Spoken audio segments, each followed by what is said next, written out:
BPSC mastery अकादमी में आप सभी दोस्तों को नमस्कार। आज मैं लेके आया हूँ केमिस्ट्री से संबंधित पार्ट थर्ड, जो आपको 100 क्वेश्चन करने का रिवाइज मौका मिलेगा। दोस्तों, शुरुआत करने से पहले आपको एक ऊर्जावान, उत्साहित, अंदर से जोश भरा जुनून आपका एक शब्द मैं कहना चाह रहा हूँ।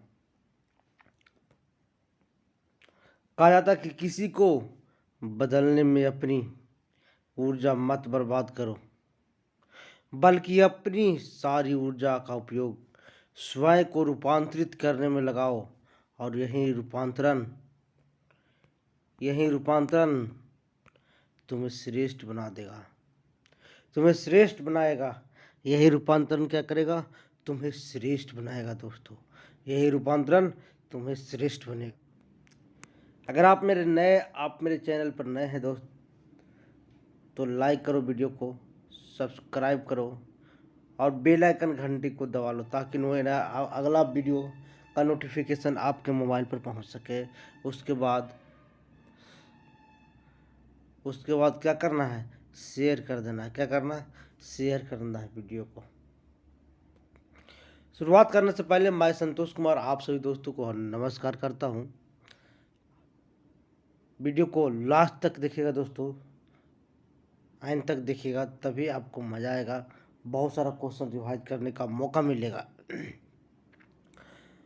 तो शुरू करते हैं, चलिए वीडियो को बिना वक्त गवाए हुए।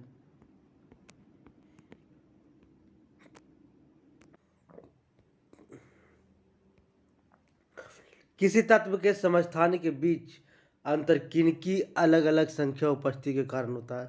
तो किसके अलग अलग उपस्थिति के कारण समस्थानिक बताता है? तो न्यूट्रॉन संख्या। किसका? न्यूट्रॉन। किसी परमाणुक नाभिक आइसोटोप वह नाभिक है जिसमें क्या होता है? जिसमें होता है प्रोटॉनों की संख्या वही होती है, परंतु न्यूट्रॉन की संख्या भिन्न होता है। प्रोटॉनों की संख्या वही होता है और न्यूट्रॉनों की संख्या भिन्न होता है।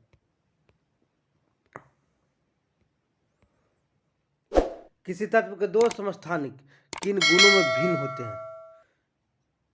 किसी तत्व के दो समस्थानिक किन गुणों में भिन्न होते हैं? तो याद रखिएगा, न्यूट्रॉन संख्या और द्रव्यमान संख्या में भिन्न होता है। किसमें? न्यूट्रॉन संख्या और द्रव्यमान संख्या में भिन्न होता है।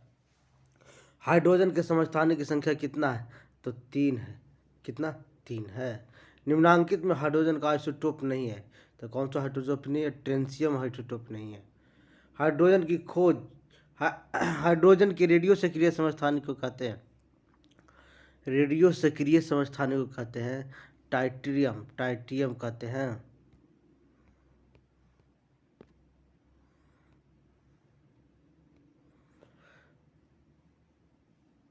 क्या है? तो इसमें आपको समस्थानिक हो जाएगा। कौन सा हो जाएगा? समस्थानिक। क्योंकि देखिए, ऊपर 16, 17 और 18 है और नीचे वाला क्या है? बराबर है ना? क्या हो जाएगा? समस्थानिक हो जाएगा। इसमें देखिए, नीचे बराबर है और ऊपर बराबर है ना? तो नीचे होती है, इसमें भी क्या हो जाएगा? समस्थानिक हो जाएगा। क्या हो जाएगा? समस्थानिक हो जाएगा। सर्वाधिक संख्या में समस्थानिक किस में पाया जाता है? तो पोलोनियम में पाया जाता है। किस में? पोलोनियम पाया जाता है। कितना पाया जाता है? तो 27 पाया जाता है। पोलोनियम की समस्थानिक की संख्या कितना है? तो 27 है। वीडियो को लास्ट तक देखना दोस्त, सब्सक्राइब भी कर लेना और लोगों को शेयर भी कर देना। चट्टानों की आयु ज्ञात करने के लिए रेडियो एक्टिव आयु अंकन के किस समस्थानिक का उपयोग किया जाता है? मैंने कौन सा समस्थानिक का उपयोग किया जाता है? तो यूरेनियम का किया जाता है। किसका? यूरेनियम का किया जाता है।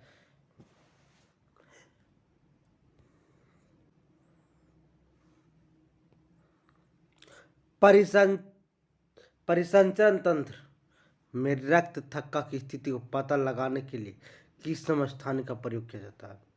तो कौन सा समस्थानिक का प्रयोग किया जाता है? तो याद रखिएगा, सोडियम 24 का किया जाता है। किसका? सोडियम 24 का। क्वार्ट 60 आमतौर पर विकिरण चिकित्सा कैंसर रोगों में प्रयुक्त होता है क्योंकि उत्सर्जित करता है, किसका उत्सर्जित करता है? तो याद रखिएगा गामा किरणें का उत्सर्जित करता है, किसका? गामा किरणें का उत्सर्जित करता है। रक्त कैंसर ल्यूकेमिया को नियंत्रित करने के लिए उपयोग किए जाने वाला रेडियो आइसोटोप कौन सा है? तो रेडियो आइसोटोप कौन सा है? तो कोबाल्ट 60 है। कौन सा? कोबाल्ट 60 है। अब सूची 1 और सूची 2 को आप सुमेलित करना है। क्या करना है दोस्तों? सूची 1 और सूची 2 को सुमेलित करना है। तो 24, तो इसमें ट्यूमर का पता लगाया जाता है। इससे क्या ट्यूमर का पता लगाया जाता है। कोबाल्ट 60 से कैंसर का पता लगाया जाता है। थायराइड ग्रंथि का पता लगाया जाता है। और सोडियम 24 से रक्त व्याकुलता का पता लगाया जाता है। यानी ए का हो जाएगा 3 नंबर, बी का हो जाएगा 4 नंबर, सी का हो जाएगा 1 नंबर और डी का हो जाएगा 2 नंबर। तो आपको इसका सही उत्तर हो जाएगा, इसका सही उत्तर हो जाएगा दोस्तों ए का 3, बी का 4, सी का 1, डी का 2, यानी सी नंबर हो जाएगा। वैसा नाभिक जिनमें न्यूट्रॉनों की संख्या समान परंतु प्रोटॉनों की संख्या भिन्न कहलाता, क्या कहलाता है? तो याद रखिएगा वैसा नाभिक जिनमें न्यूट्रॉनों की संख्या समान परंतु प्रोटॉनों की संख्या भिन्न है, तो इस क्या कहलाता है? इसका सही उत्तर हो जाएगा, याद रखिएगा, समन्यूट्रॉनिक हो जाएगा। आइसोटोन होते हैं, तो आइसोटोन होते हैं, क्या होते हैं? तो याद रखिएगा इनमें से कोई नहीं आइसोटोन होता है। समन्यूट्रॉनिक होते हैं, समन्यूट्रॉनिक होते हैं तो परमाणु क्रमांक, परमाणु भार भिन्न भिन्न किंतु न्यूट्रॉन की संख्या समान होता है। तो देखिएगा इसमें क्या कहलाता है? तो याद रखिएगा समन्यूट्रॉनिक कहलाता है। कौन सा कहलाता है? समन्यूट्रॉनिक कहलाता है ना।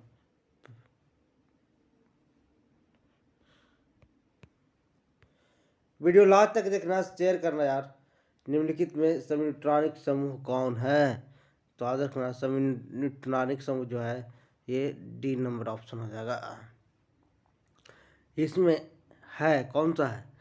तो याद रखिएगा इसका सही उत्तर हो जाएगा आइसोटोन है। कौन सा? आइसोटोन है। ये क्या है? तो इसमें देखिए P31 और ये सही 30 पावर है, तो देखिए अलग अलग है। तो 23 नंबर इसका सही उत्तर हो जाएगा समन्यूट्रॉनिक है। कौन सा? समन्यूट्रॉनिक। वे आयन जिनमें इलेक्ट्रॉनों की संख्या समान होती है कहलाता है, क्या कहलाता है? वे आयन जिनमें इलेक्ट्रॉनों की संख्या समान होती है क्या कहलाता है? सम इलेक्ट्रॉनिक कहलाता है। निम्नलिखित में कौन सा युग्म सम इलेक्ट्रॉनिक आयन निरूपित करता है? सम आयन कौन सा? तो एक कैल्शियम +2 प्लस फास्फोरस +2।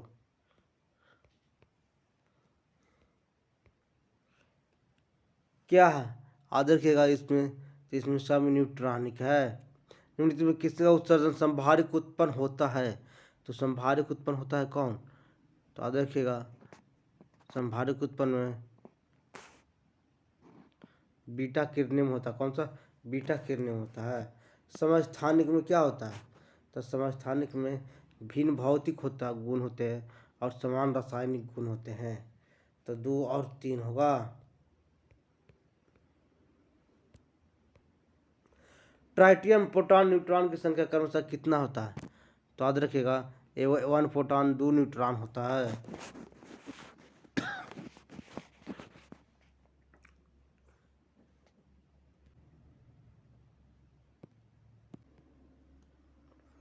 ऑक्सीकरण वैसी रासायनिक अभिक्रिया है जिसमें इलेक्ट्रॉन त्याग होता है, ऑक्सीकरण का संयोग होता है, विद्युत धनात्मक समूह का अनुपात में वृद्धि हो जाता है, उपयुक्त सभी हो जाएगा। अपकरण वैसी रासायनिक अभिक्रिया है जिसमें इलेक्ट्रॉन ग्रहण होता है। इलेक्ट्रॉन त्याग की प्रवृत्ति क्या कहलाता है? तो इलेक्ट्रॉन त्याग की प्रवृत्ति ऑक्सीकरण कहलाता है। इलेक्ट्रॉन ग्रहण करने की प्रवृत्ति क्या कहलाती है? तो इलेक्ट्रॉन ग्रहण करने की प्रवृत्ति उप अपकरण कहलाता है। विद्युत धनात्मक तत्वों को संयोग करने की क्रिया को क्या कहा जाता है? विद्युत धनात्मक संयोग करने की क्रिया को कहा जाता है अपकरण कहा जाता है। विद्युत ऋणात्मक तत्वों को समूह को संयोग करने की क्रिया को क्या कहा जाता है? तो ऋणात्मक वाला में ऑक्सीकरण कहा जाता है। ऑक्सीकरण अभिक्रिया में विद्युत ऋणात्मक तत्व अथवा समूह के अनुपात में है तो क्या है? वृद्धि होती है। क्या होता है? वृद्धि होता है। ऑक्सीकरण वह प्रक्रिया है जिसमें तत्वों की संयोजकता क्या हो जाती है? बढ़ जाती है। क्या होता है? बढ़ जाती है। ऑक्सीकरण अवकरण अभिक्रिया में क्या होता है? परमाणु के संयोजी इलेक्ट्रॉन भाग लेते हैं। परमाणु के संयोजी इलेक्ट्रॉन क्या होते हैं? भाग लेते हैं। किसी भी अभिक्रिया में ऑक्सीकरण और अवकरण होता है। किसी भी अभिक्रिया में ऑक्सीकरण और अवकरण होता है, एक साथ होते हैं। क्या होते हैं? एक साथ होते हैं। निम्नलिखित में ऑक्सीकरण एवं अवकरण दोनों हैं तो H2O2 दोनों है। निम्नलिखित कौन सा पदार्थ ऑक्सीकरण तथा अवकरण दोनों तरह से प्रयुक्त किया जाता है? तो दोनों तरह से कौन सा प्रयुक्त किया जाता है? सोडियम नाइट्रेट का प्रयोग किया जाता है।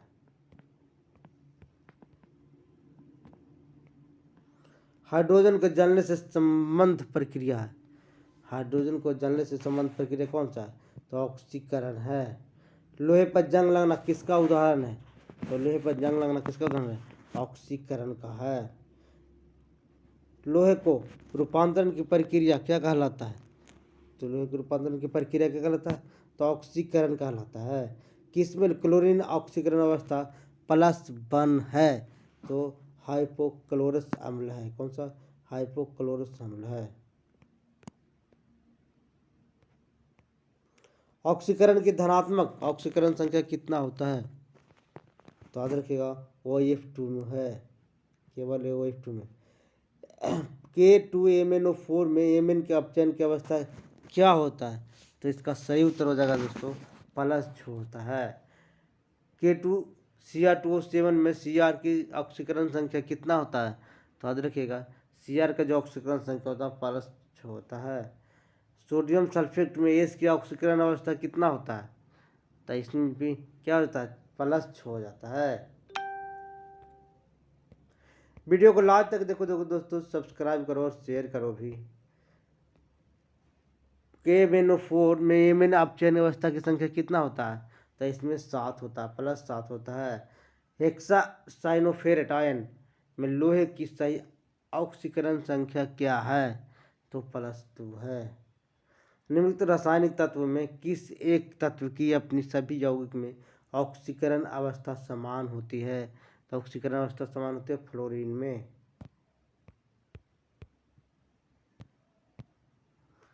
अम्लीय माध्यम में पोटेशियम परमैंगनेट की फेरस अमोनियम सल्फेट के साथ प्रतिक्रिया में पोटेशियम परमैंगनेट में मैग्नीज की ऑक्सीकरण अवस्था परिवर्तन होता है तो किस में होता है? +7 +2 में होता है। यानी 7 प्लस भी होता है और लेकर के +2 तक जाता है। निकेल की ऑक्सीकरण संख्या कितना है? तो इसमें जो ऑक्सीकरण संख्या होता है दोस्तों 0 होता है। OF2 में ऑक्सीकरण की अवस्था क्या है? तो इसमें है +2 होता है। वीडियो को लास्ट तक देखो दोस्तों, शेयर करो, सब्सक्राइब करो। ऑक्जेलिक एसिड में कार्बन की ऑक्सीकरण संख्या क्या है? तो +3 है। कौन सा? +3 है। निम्नलिखित में किस में क्लोरीन की ऑक्सीकरण अवस्था +1 है? तो ClO में है। ऑक्सीकरण की +2 ऑक्सीकरण वाला यौगिक निम्नलिखित में कौन सा है? तो इसका सही उत्तर हो जाएगा दोस्तों, सही उत्तर हो जाएगा F2 है। सल्फर में ऑक्सीकरण की अवस्था कितना होता है? तो इसका सही उत्तर हो जाएगा +2। निम्नलिखित में से किस नाइट्रोजन ऑक्साइड में नाइट्रोजन की सबसे अधिक ऑक्सीकरण अवस्था है? तो N2O5 है। ऑक्सीकरण एक पदार्थ है जो क्या है? एक दिए गए पदार्थ के मूल तत्व ऑक्सीकरण अंक को बढ़ाता है।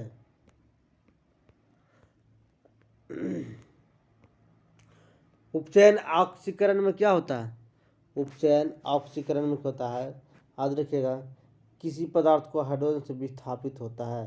सही उत्तर केवल 1 हो जाएगा।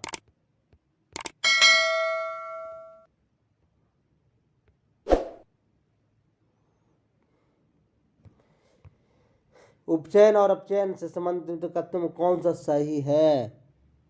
तो उपचयन और अपचयन में कौन सा कथन सही है? तो इसका सही उत्तर हो जाएगा दोस्तों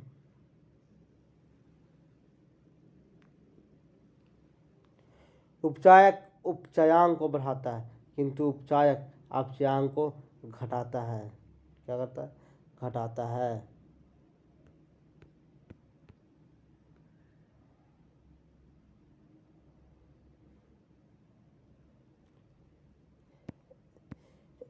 इसका सही उत्तर हो जाएगा 1 और 4 हो जाएगा। निम्नलिखित में प्रबल ऑक्सीकारक एजेंट क्या है? प्रबल ऑक्सीकारक एजेंट क्या है? तो इसका सही उत्तर हो जाएगा फ्लोरीन। अभिक्रिया इतना में एक रूप में कार्य करता है। कौन सा रूप में कार्य करता है? तो अपचायक के रूप में काम करता है। वीडियो को लास्ट तक देखना दोस्तों, शेयर करना, सब्सक्राइब करना शुरुआत से। अगर आप मेरे चैनल पर हैं दोस्तों तो सब्सक्राइब कर लीजिए और शेयर कर दीजिए देख करके। अम्ल वह पदार्थ है जो क्या होता है? प्रोटॉन देता है। कौन सा देता है? प्रोटॉन को देता है। भस्म वह पदार्थ है जो क्या करता है? प्रोटॉन ग्रहण करता है। अम्ल भस्म अभिक्रिया के फलस्वरूप बने पदार्थ क्या कहलाते हैं? तो लवण कहलाता है।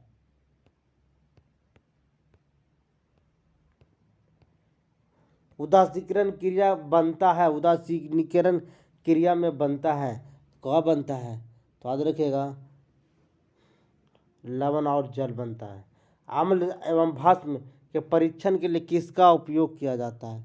तो किसका उपयोग किया जाता है? लिटमस पत्र का प्रयोग किया जाता है। नीले लिटमस पत्र को लाल कर देता है। कौन करता है? भस्म करता है। कौन सा? नीले लिटमस पत्र को लाल कर देता है, अम्ल करता है। लाल लिटमस पत्र को नीला कर देता है, कौन करता है? ये भस्म करेगा।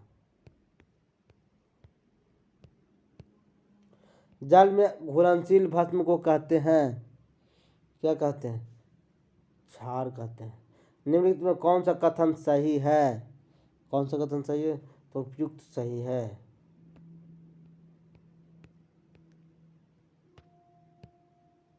सभी अम्ल जल में घुलकर प्रदान करते हैं। क्या करते हैं? H+ आयन करते हैं। भस्मों का स्वाद होता है खारा होता है।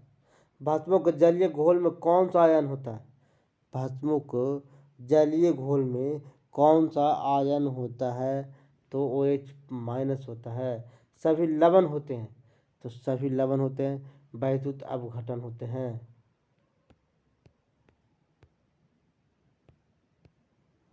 पीएच का मान निर्धारण किसने किया है? तो सारेंसन ने किया है। सारेंसन किया है। शुद्ध जल में हाइड्रोजन आयन सांद्रता का मान होता है तो किसका होता है? 10⁻⁻7 होता है। अम्लीय घोल का पीएच मान होता है। अम्लीय घोल का पीएच मान होता है 7 से कम होता है।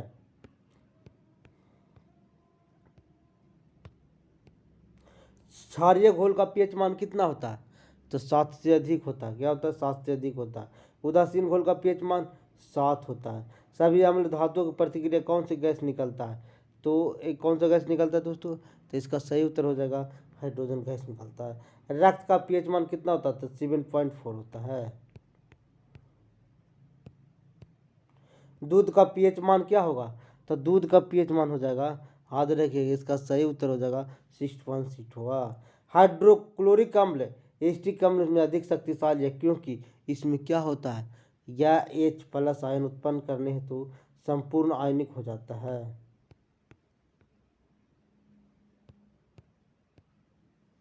जो लवण अम्लीय हाइड्रोजन परमाणु और हाइड्रोक्सिल आयन से मुक्त रहता क्या कहलाता है? क्या कहलाता है? तो इसका सही उत्तर हो जाएगा समान लवण कहलाता है। क्या कहलाता है? समान लवण कहलाता है।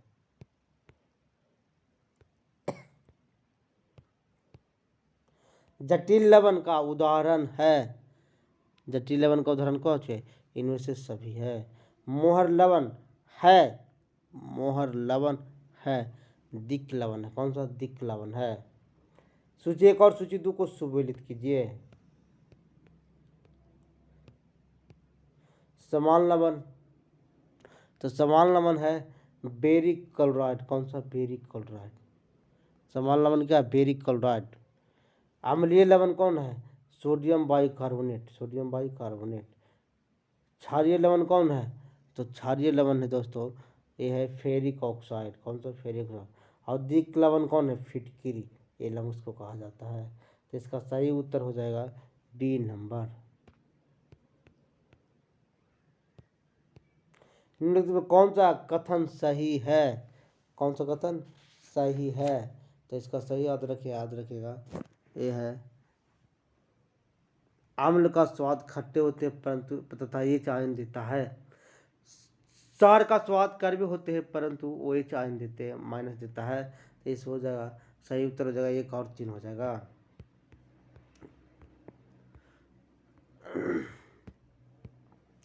हाइड्रोजन के सभी अम्लों को एक आवश्यक अवयव है, यह सर्वप्रथम किसने कहा था? तो डेवी ने कहा था। कौन कहा था? डेवी ने कहा था। लवण जो जल का अवशोषण करता है क्या कहलाता है? लवण जो तो हाइग्रोस्कोपिक लवण कहलाता है। हाइग्रोस्कोपिक लवण कहलाता है। पीएच ये मूल्यांकन दर्शाता है, तो क्या कहलाता है? किसी घोल को अम्लीय या क्षारीय होने के मूल्यांक दर्शाता है। अमोनियम क्लोराइड का जलीय विलयन होता है। अमोनियम क्लोराइड का जलीय विलयन क्या होता है? क्षारीय होता है। निम्नलिखित में कौन सा अम्लीय लवण है? कौन सा अम्लीय लवण है? तो H2CO3 लवण है। किस लवण में जलीय विलयन लाल लिटमस पत्र को नीला कर देता है? तो किसका कर देता है? तो याद रखिएगा सोडियम कार्बोनेट को कर देता है।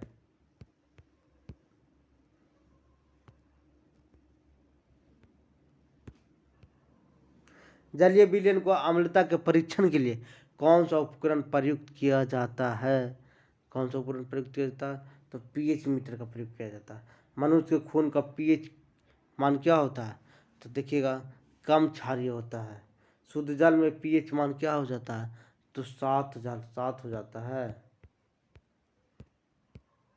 शून्य के बराबर पीएच वाला विलयन होता है तो दुर्बल अम्लीय विलयन होता है। निम्नलिखित में किस अभिक्रिया में आग घुलनशील लवण बनते हैं? तो अवक्षेपण अभिक्रिया बनते हैं। कौन सा? अवक्षेपण अभिक्रिया। तो वीडियो अगर अच्छा लगे दोस्तों तो शेयर कर दियो, लाइक कर दियो और सब्सक्राइब कर दियो।